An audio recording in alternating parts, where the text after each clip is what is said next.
The previous video discussed complexities and constraints that a manager might face, such as norms or laws.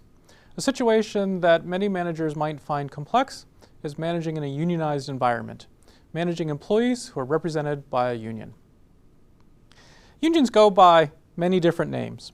More importantly, the actual nature of unions and what they can do varies significantly from country to country. So when dealing with a union, be sure to find out about the laws and usual practices in your own country. In spite of this diversity, every manager needs to remember just two words when it comes to managing in a unionized environment: bilateral, proactive. So, word number one, bilateral. When there's a union present, it's likely the case that there's a contract, a collective bargaining agreement that covers wages, hours, work schedules, employee leaves, layoffs, discipline and discharge, work rules, management rights, and lots of other things. If there is a contract or a collective bargaining agreement that covers your employees, you have to abide by this contract. Now, what happens if there are violations or perceived violations of this contract? There's typically a grievance procedure for dealing with these conflicts. But again, it's bilateral. You have to deal with these conflicts jointly. You can't just unilaterally impose a solution. You have to work through the grievance procedure, which would typically include meeting with employees, meeting with union stewards, meeting with union representatives. Might even get all the way to arbitration, although that's typically rare. But again, the main lesson here is that you have to pursue conflict resolution jointly, bilaterally. Now, if you want to make new changes, develop new policies, you can't just implement them unilaterally either in a unionized environment. You need to negotiate those changes. Or if you're dealing with a works council, you probably need to at least consult with the works council before implementing new changes.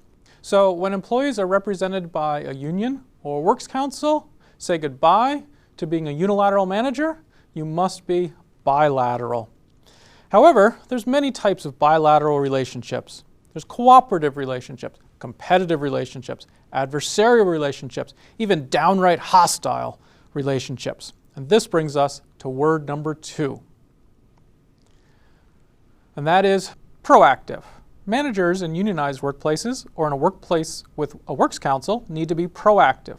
Labor unions have the right to represent and advocate on behalf of workers, but they don't run the business. Who runs the business? You run the business. You set the tone. So you need to be proactive. For example, unions are often associated with restrictive work rules, but these are commonly pursued in reaction to management abuses. A works council is similarly likely to react to the tone set by management. There are two phrases that are common in labor relations circles that can help reinforce why managers in unionized workplaces need to be proactive. First phrase, management acts and the union grieves. You as a manager is in charge of scheduling your employees, assigning their work, approving or not their leaves, setting the pace of work, and other things. If a union thinks that what you're doing violates the contract or violates some policy, then they can object.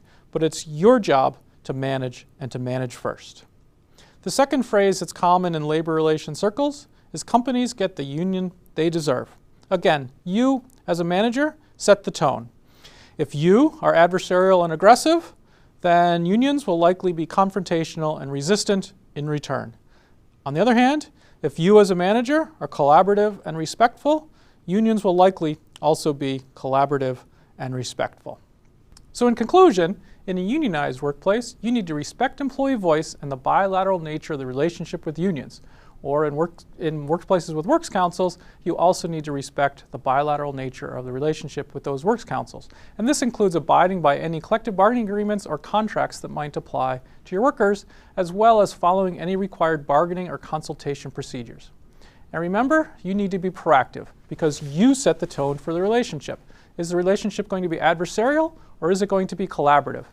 You make the call.